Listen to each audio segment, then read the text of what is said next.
My Seven Chakras, episode 69. Vision is mind. Mind is emptiness. Emptiness is clear light.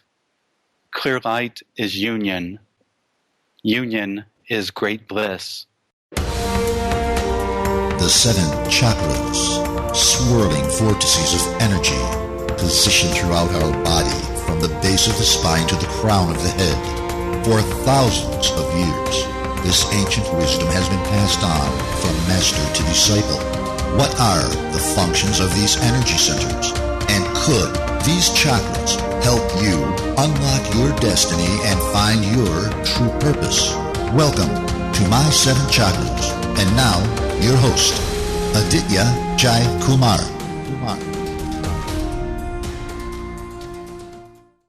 What's up, action takers? AJ here, and you are back. Once again, no matter what, to the hub for insights, advice, and tips to transform your life. And for that, I salute you. Now, action takers, I know that a lot of you want to start a practice of meditation, but one of the main challenges is dealing with the constant mental chatter that begins as soon as you start meditating. Building that focus sometimes isn't really easy. So I want to share with you something that I came across a while back, which is called binaural beats. Binaural beats is a type of audio that plays one frequency in your left ear and a slightly modified frequency in your right ear. It's an audio, and this causes your brain to effortlessly create a third frequency which exists entirely within your head. This third frequency can be used to create altered states of consciousness to help you relax, focus, and sleep better. This technology has been there for many years now, but most of the tunes in the past sounded very artificial and not that pleasing. And that's why I came across Om Harmonics. I just love the binaural beats by this company, which is called Mind Valley, because it's engineered to feel natural, soothing, and intensely relaxing. So all you need is a pair of headphones and about 10 minutes of your time. To download your track, go to my7chakras.com/audio. That's our website name, my7chakras.com/audio. So you can go there and download your track. And once you try it, join our conversation at our official Action Taker community. It's a Facebook group called my7chakras.com/tribe. That's right. All the post-interview conversations and discussions happen right there. It's a simple link, my7chakras.com/tribe. Hit join and be prepared to get inspired.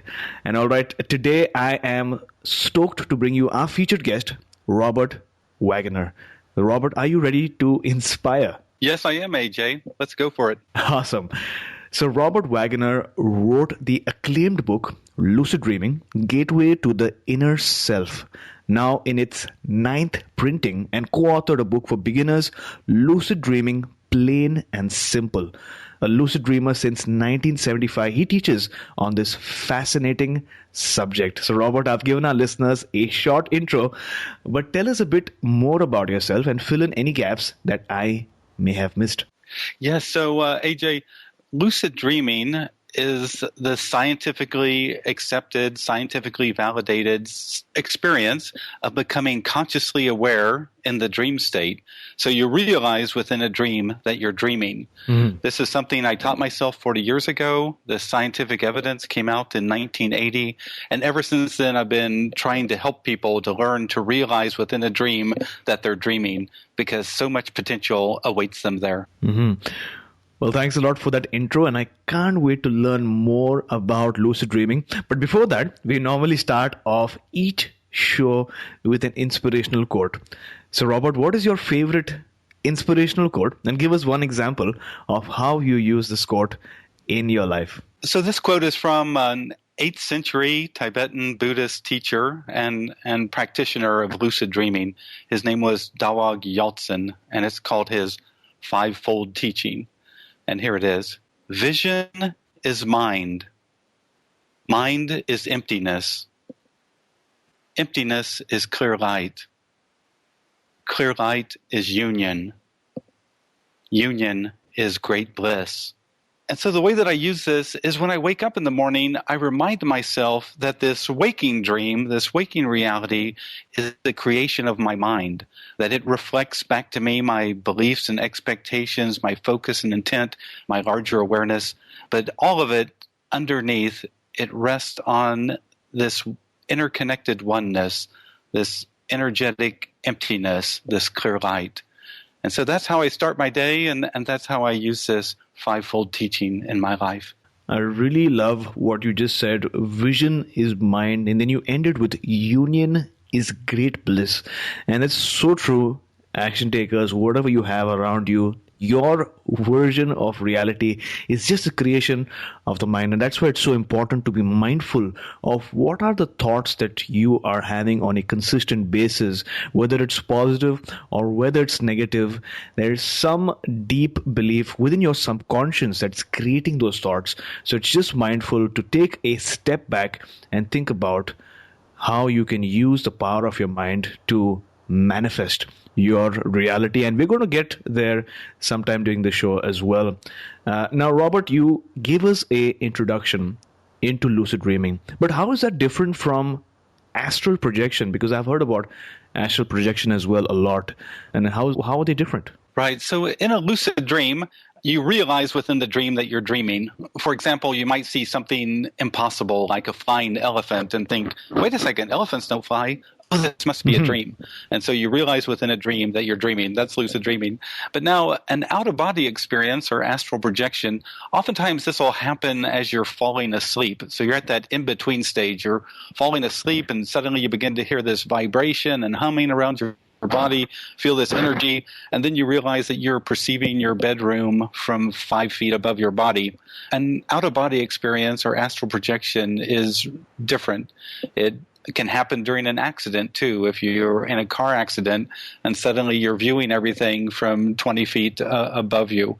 So those are examples of out-of-body experiences, but they do differ from a lucid dream. In many ways, they're like a mountain lion and a house cat. Mm-hmm. On some level, they're similar, but when you get down to the fundamental details, they differ. Got that. So you mentioned that lucid dreaming in particular is realizing within that dream that you're dreaming. So something happens within that dream that makes you aware that you're dreaming. So could you talk to us about your experiences with lucid dreaming as a child? When it all began, what was it like?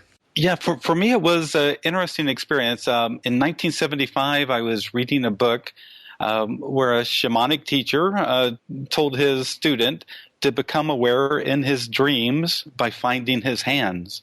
And so there wasn't really an instruction. So what I did, AJ, I just, each night before I'd go to sleep, I would look at the palms of my hands while telling myself, tonight in my dreams, I'll see my hands and realize I'm dreaming.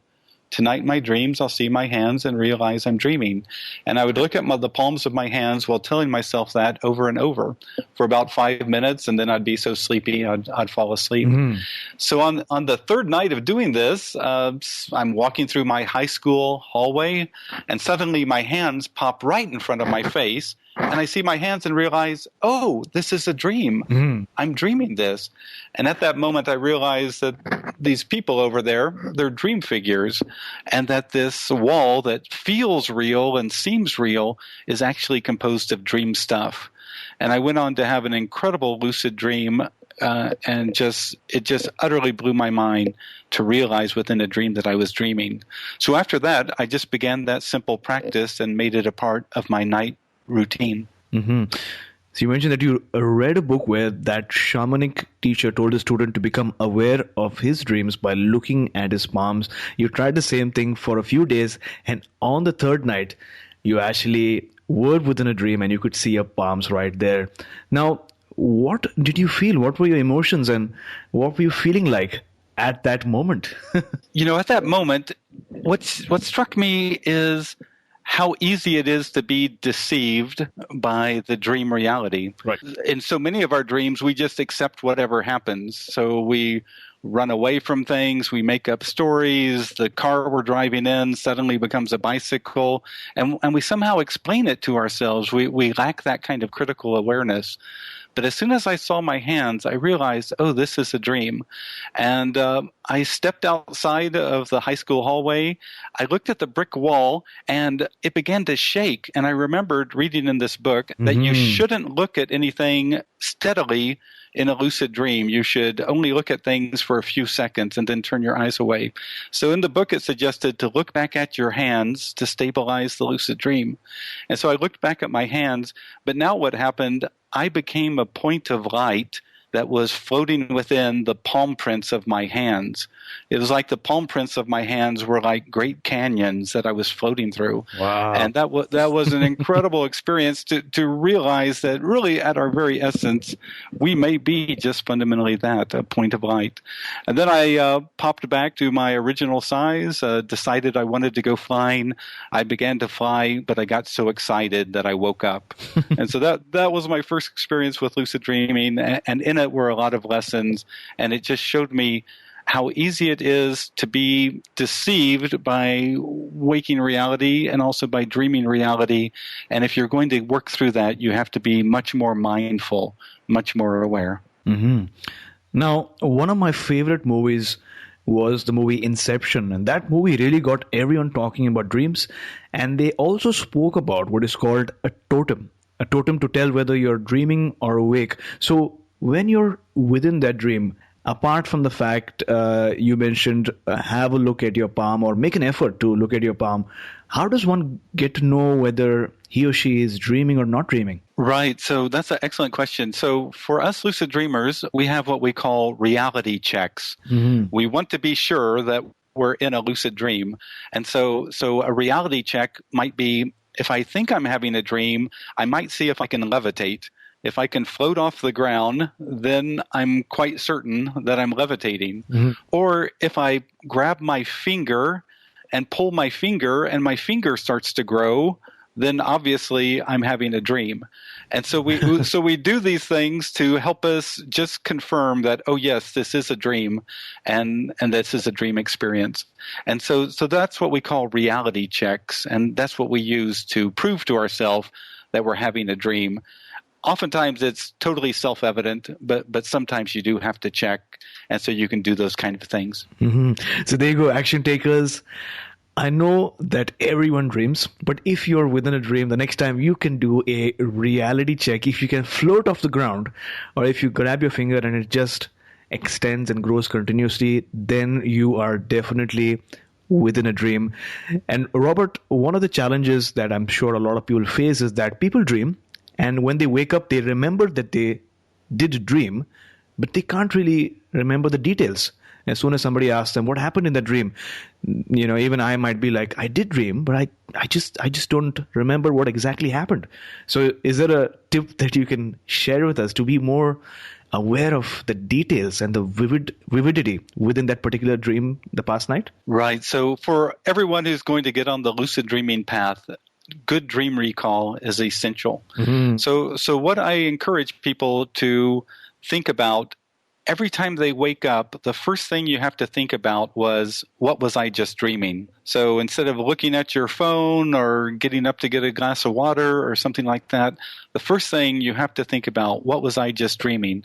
Because if you can think about that within the first 30 seconds or the first minute, oftentimes you can recall your dream. And then as you're going back to sleep, you can remind yourself of your intent to become lucidly aware by just giving yourself the suggestion, in my next dream, I want to become lucidly aware and realize I'm dreaming. So when you wake up, the first thing, what was I just dreaming? And if you begin that habit, your dream recall will become excellent. Now, the experience of lucid dreaming in itself is so fascinating. It's so wonderful. But what are some of the benefits of learning and developing a practice of lucid dreaming? So there's numerous ones. I think the first thing that happens to lucid dreamers is they realize how much joy and fun there is when you become lucidly aware. You can fly through the sky, you can fly through walls, you can walk underwater. Wow. You can do all these amazing things. But then as you begin to develop as a lucid dreamer, you realize that there's much more to it. Yeah. You can access inner creativity. You can use lucid dreaming to resolve emotional and psychological blockages. You can use lucid dreaming to resolve physical issues. You could, like health issues, people heal themselves in lucid dreams.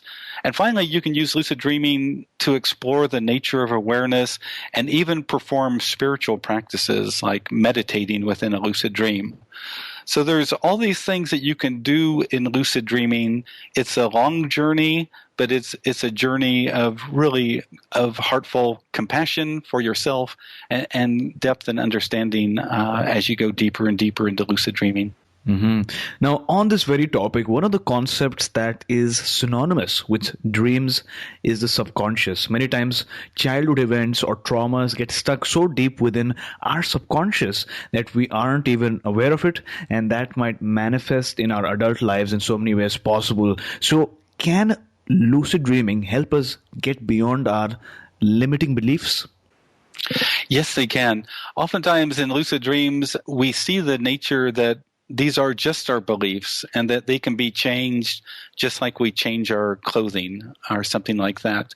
And so oftentimes in lucid dreaming, it shows us that we have to let go of limiting beliefs that limit us, and we have to grow into our most creative, authentic, and fulfilled self. So lucid dreaming often helps us by showing us, or we can even ask in a lucid dream, show me a belief that's limiting me in my current life. And oftentimes the lucid dream will respond and show you limitations, beliefs that you have accepted that are limiting you, that aren't truly essential to your true nature. Mm-hmm. Now, let's say somebody listening to the show right now says, you know what, I want to try out lucid dreaming, or I want to learn more about it. Are there certain things a person needs to keep in mind before getting into lucid dreaming? Is it safe? You know, when I go around and give talks at universities, I tell the students that if you cannot handle waking life, then you should not get into lucid dreaming. Mm-hmm. And so if waking life is too much or too depressing or too whatever, then I would just avoid lucid dreaming. It's not for you. But if you have a stable personality, if you have good dream recall, and if you're willing to do the practices, which include being more mindful during the day, then you really have what it takes to be a lucid dreamer. Mm-hmm. Wonderful. Now, I don't recall the name of the poet, but one of them once wrote about having a dream within a dream. And this is what I have experienced as well when I'm dreaming, and then I think I've woken up from the dream, but I'm still dreaming. And then I wake up again, but I'm still dreaming. So does that happen to lucid dreamers? Yes. Lucid dreamers call that a false awakening. So oftentimes we'll be in a dream, we'll see something impossible, we'll realize, oh, this must be a dream, and now we're having a lucid dream, and all of a sudden we realize, oh, the lucid dream is coming to an end, because sometimes you have kind of a sign that it's coming to an end. Yeah. And then you wake up and you look at your dream journal, and someone's already written the lucid dream down in your dream journal, and you think, well wait a second, wow. how did that happen? And then you realize, oh, I'm still dreaming. And that's what we call a false awakening. So sometimes you have that kind of experience of a dream within a dream. But all you have to do is just remind yourself to wake up, and eventually you'll stop having false awakenings and you'll awaken back into your waking physical reality. Wow. So Robert, at My 7 Chakras, we're all about building momentum and taking action. So based on your experience, is there a health tip that you can share with our audience that they can try immediately? Well, if you become lucidly aware in a dream and realize that you're dreaming, you can always project healing energy upon a physical ailment or even an emotional ailment. But I'll tell you what happened to me once in a lucid dream. I became lucidly aware and I asked, what is the secret of good health? Mm-hmm. And suddenly I heard an invisible voice, my inner self respond, the key to good health is moderation in everything. And so I want to ask people to think about that.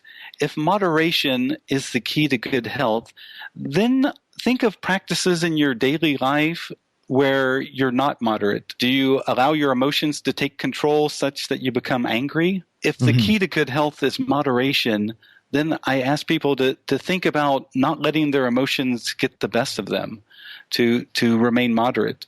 Or do you have a practice in your life, maybe a particular diet where you just eat, ice cream all the time? that's not good health. Moderation is the key to good health.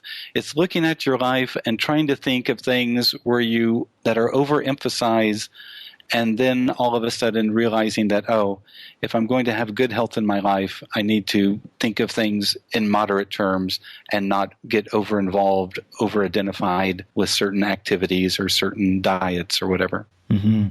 So there you go, listeners and action takers. Moderation is everything, because no matter what you're doing, if you're doing a workout or exercise, you're running, or maybe you've tried out a new diet, if you go overboard, that's when the challenge exists. And that's all about learning more about your body, because your body is smart and your body gives you a signal sometimes when you're just crossing the border from moderation to extreme. And that's when you realize that that's the time when you halt and take a break and let your body regain control. So thanks a lot for that wonderful tip, Robert. And with that, we move on to the next round. Mark Twain once said, 20 years from now, you will be more disappointed by the things you didn't do than by the ones you did do. So throw off the bowlines, sail away from the harbor, catch the trade winds in your sails, explore, dream, and discover. And this means we've entered the challenge round, during which we look at a challenge as an opportunity to grow, learn, and become wiser. So Robert, take us back to a time when you faced a major challenge. What were you feeling at that instant, and then how did you overcome the challenge? So in 2005, I'd been lucid dreaming for 30 years, and I was involved in business and had a good life, but I realized that there was something more I wanted to do. So I tried to write a book on lucid dreaming, but I got about 50 pages in and just gave up. I just couldn't figure out how to tell about the incredible beauty and potential of lucid dreaming. So it was a couple years later, I had a dream, and in the dream, there was a woman who was cooking beans on the stove, and she put beans on my plate. And I just thought, well, wait a second. I don't know this woman. What is this place? And at that moment, I became lucidly aware. And I'll tell you, AJ, the first thing I realized is that there was someone behind me. And oftentimes, Carl Jung would say that the shadow is what is behind you. So the shadow is the denied or ignored or repressed portions of your personality that you haven't faced, and that's why it's behind you. And so because I'm lucidly aware, I turned around and I picked up the woman and I put her in front of me, and I asked her in a very open manner, "Who are you? Who are you?" And the woman replied, "I am a discarded aspect of yourself. I am a discarded aspect of yourself." And so as a lucid dreamer, I had to think, well, how do I respond to a discarded aspect of myself? And then I realized from my heart, I have to totally accept this discarded aspect. And it was amazing. As I totally accepted this discarded aspect from my heart, suddenly this woman shrank down and became colored light, pieces of colored light that then came into my chest and gave me a jolt of energy. And when I woke up, I realized I was energetically different. And it took me about a week, but I realized that ever since that lucid dream, I began thinking I should try to write that book on lucid dreaming, which was a project that I had discarded 2 years earlier because I just couldn't see how to do it. But now that I had reintegrated with that energy, with that discarded aspect energy, now that I had that energy back in me, I began to realize that now I had the energy to go ahead and write what became my first book, Lucid Dreaming: Gateway to the Inner Self. And so this was really a powerful thing, because in lucid dreams, oftentimes the dream figures represent projected mental energy. And when we reintegrate with them or come to accept and love them, then that energy returns to us and invigorates our waking life. And that's why I tell people, if you become lucidly aware and there's like an angry dog who's barking at you, or someone who seems to be wishing to harm you, if you can open up your heart and shower them with love and compassion, oftentimes that angry dog will shrink down into something, into a nice cat, or that angry person will shrink down into a little child that just wants love and acceptance. But that's what I learned, that if you accept the shadow, you reintegrate that energy comes into your waking life and gives you the power to move forward with new creative projects and new goals in your life. Mm-hmm, mm-hmm. Now, you mentioned about the angry dog, right? But what if somebody, like I had an experience, I was dreaming, and in the dream, I noticed two dogs, not ferocious, but very faithful dogs who were following me wherever I went. And it seemed as if I had at some point saved their lives. And they were just following me, two of the dogs. Didn't make any sense, but... any insight? Right. In a lucid dream, oftentimes we'll have things that'll follow us that want to get our attention, that want to, and then sometimes it may be that if you feel that dogs are kind of protectors or faithful companions, that it might be a symbolic element that around you have protectors or something like that. But it's interesting. I remember talking to a friend of mine who teaches lucid dreaming, and he told me about a young man who became lucidly aware and realized a woman was following him throughout his lucid dream. And finally he turned to the woman and he asked her, "Why are you following me? What do you represent?" And the woman said, "I represent your brain, and I've come here to ask you to stop smoking. It harms us." Wow. And at that moment, the lucid dreamer had to think, well, how do I respond to this projection of my brain who wants me to stop smoking? And so he thought about it, and he told her, he goes, "Look, every time I try to stop smoking, I have cravings. If you can stop the cravings, then maybe I can stop smoking." And the representation of the brain said, "We'll see what we can do." And you know what, AJ? This young man reports that when he woke up, he had absolutely no interest in smoking. From that moment, he could hang around with smokers and had no interest in smoking.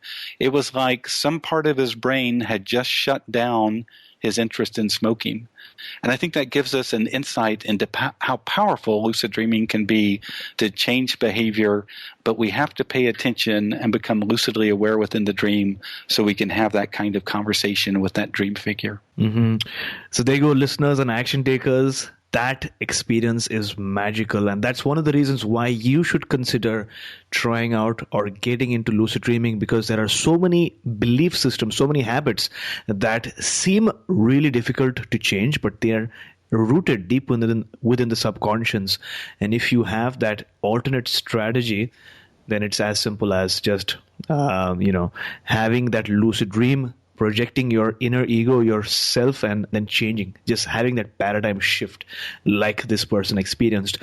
So Robert, thanks a lot for sharing your story. Looking back now, what is that one major life lesson that our listeners can take away from your story? Well, I think what it shows is that inside of us, we have the potential for healing. We have the potential for being educated, for learning. We have inner resources that we can access, and we can access it through various practices. Lucid dreaming is one. When you become consciously aware within a lucid dream, you can use it to resolve emotional and psychological blockages. You can resolve physical ailments and diseases. You can access creativity. You can do all these kind of things. We can also access this deeper level by other practices like meditation. Not all of us are natural lucid dreamers, but by meditating during the day, we get down to a deeper level. And in some of my waking meditations, I've got down to the level that I interact with the awareness behind the dream, which are always profound meditative experiences when I get to this deep level. So through lucid dreaming and through meditation, these are all ways that we can get in touch with our own inner energy, our own inner resources, and allow them to educate us and inspire us and instruct us on how to live our life more fully and more creatively and with greater fulfillment. Mm-hmm. Now, a lot of people speak about finding their true calling or their true purpose here on earth, and finding it really makes us happy and allows us to contribute in a better way. But that might take a bit of time. It might not happen immediately, but listening to stories about how other people found their life's calling, that makes a big difference. So that is why we have this particular round. Robert, have you found your life's true calling? And if yes, what is your calling? I would say that I have. After 30 years of lucid dreaming, I found that within me was this great interest in teaching others about the practice and potential of lucid dreaming so that they could develop their own insights and growth and personal transformation. And so yeah, that's what I feel that my calling has become, and that's why I'm so happy to talk about lucid dreaming. Mm-hmm. And in retrospect, was there ever a moment when you were convinced, without a doubt, that this is what you were meant to do? It was interesting, AJ. As my first book had gone to the publisher and was going through the proofreading and editing process, I began to have a series of dreams in which people gave me gifts. Sometimes it was one gift, sometimes it was thousands of gifts, sometimes it was people I knew, sometimes it was people I didn't know. But at the end of this series of gifting dreams, there was a Chinese Buddhist, and he reached into his silk robe and pulled out an ancient turquoise necklace and put it around my neck. Mm-hmm. And all of a sudden, the room exploded into blocks of purple light. Wow. And when I woke up from that, I thought, what's happened there? So I wrote a friend of mine, sent a friend of mine an email. He's a Vedic astrologer. And I told him about this profound dream experience, and I thought it had something really important to my life. And he said, well, I'm out in France at a Vedic astrology conference, but Chinese Buddhist master, I'll be hosting a Chinese Buddhist master when I return to the United States. Here's the link.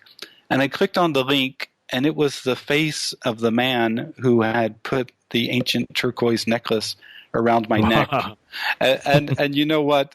The incredible thing was I realized for about 15 years he had been coming in dreams and lucid dreams and helping to teach me about lucid dreaming, about greater awareness. And that was a profound moment when I realized that, yes, this was my calling. It might have been something that I decided even before I came into this life, that lucid dreaming was my way of giving back to the world, of teaching the world, of helping people reach their full potential. Mm-hmm. And this actually brings to my mind this topic of spirit guides. What is your take on that? Does everyone have one spirit guide or a couple of spirit guides that help them, guide them, nudge them, and give them signs on how to take the next step in their life? Well, in my books, in all my lucid dreams, I've only had twice where I've run into a dream figure who, one time there was a dream figure who told me it was a guide, that it was always there watching me in my lucid dreams and there to help me whenever I needed help. And then there was another time where a woman dressed in a red robe on top of a totem pole in a lucid dream, she told me that she was a guardian.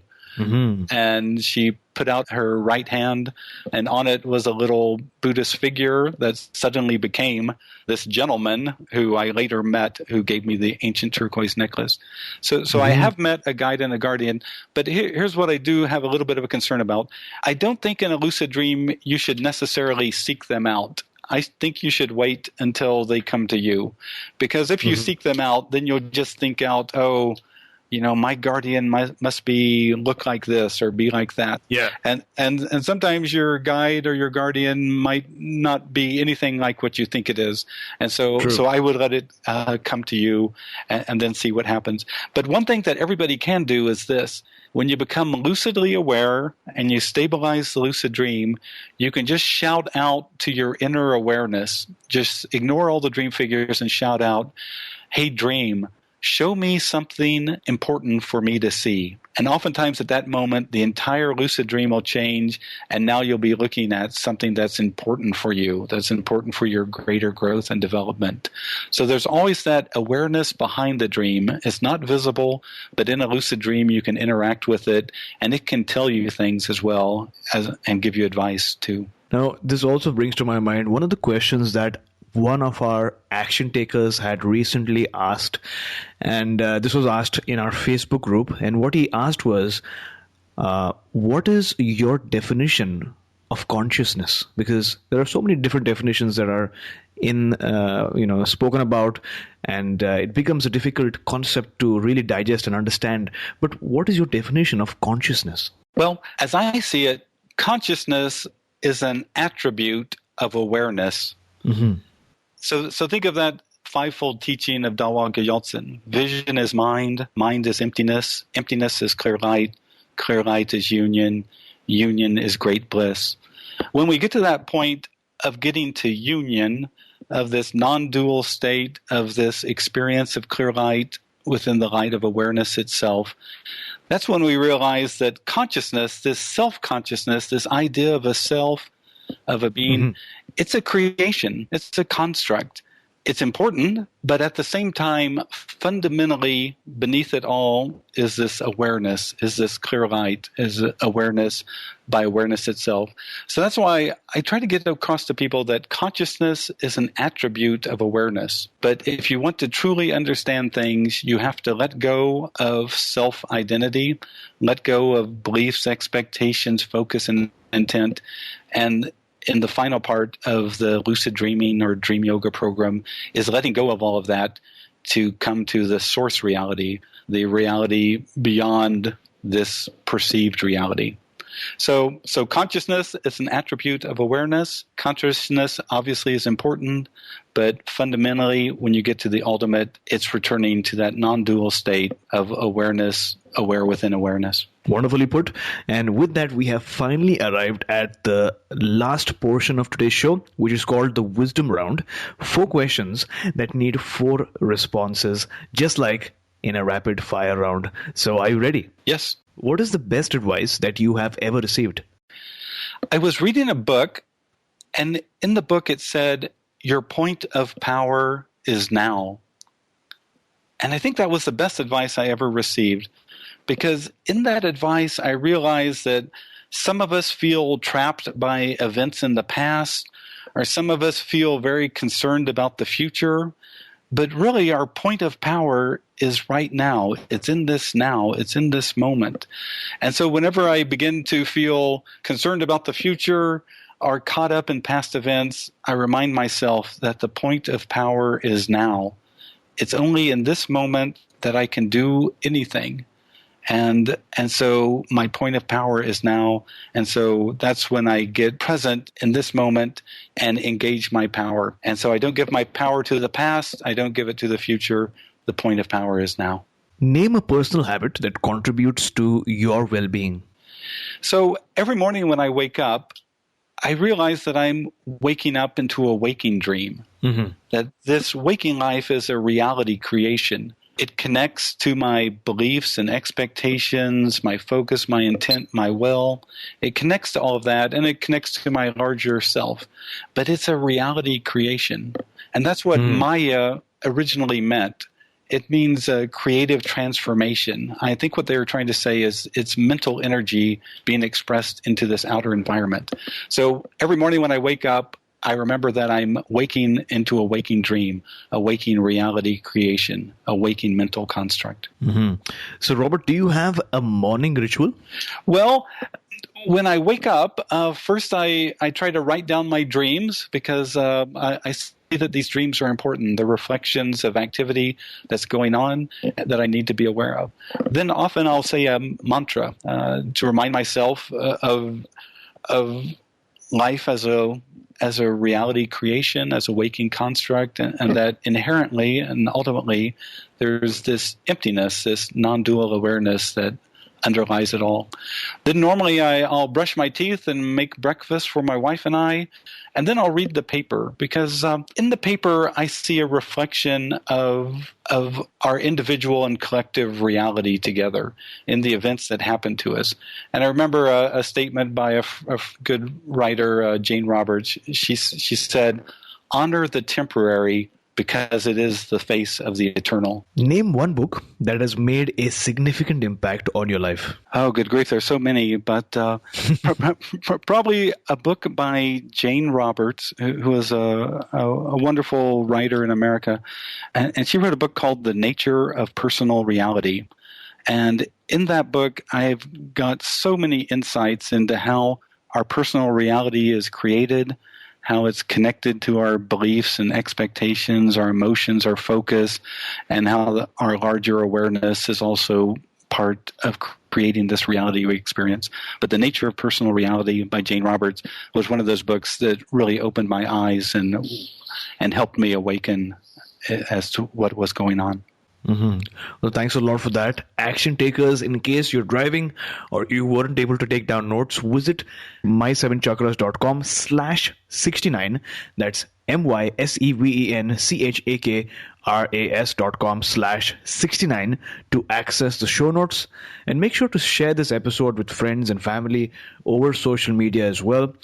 The link is my7chakras.com/69 in digits, not the word 69, right?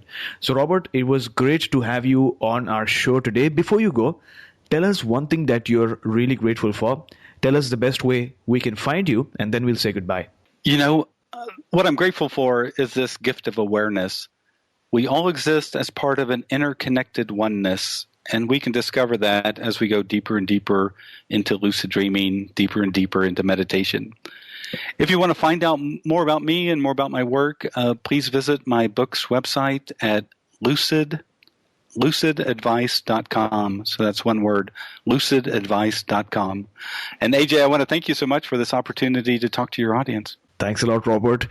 Action takers, this, as I always say, was just the tip of the iceberg. I'm sure that you are looking forward to learning so much more about lucid dreaming, having those wondrous, fun-filled and joyous experiences, but also beyond that, there are so many other things that you can do once you learn more about your subconscious, your negative beliefs that you might have deep within you, and how you can use lucid dreams to become more aware and take action towards enhancing the quality of your life. So visit lucidadvice.com and learn more and take action. So, Robert, thank you so much for coming on our show, sharing your wisdom about lucid dreaming and taking us one step closer to a human revolution.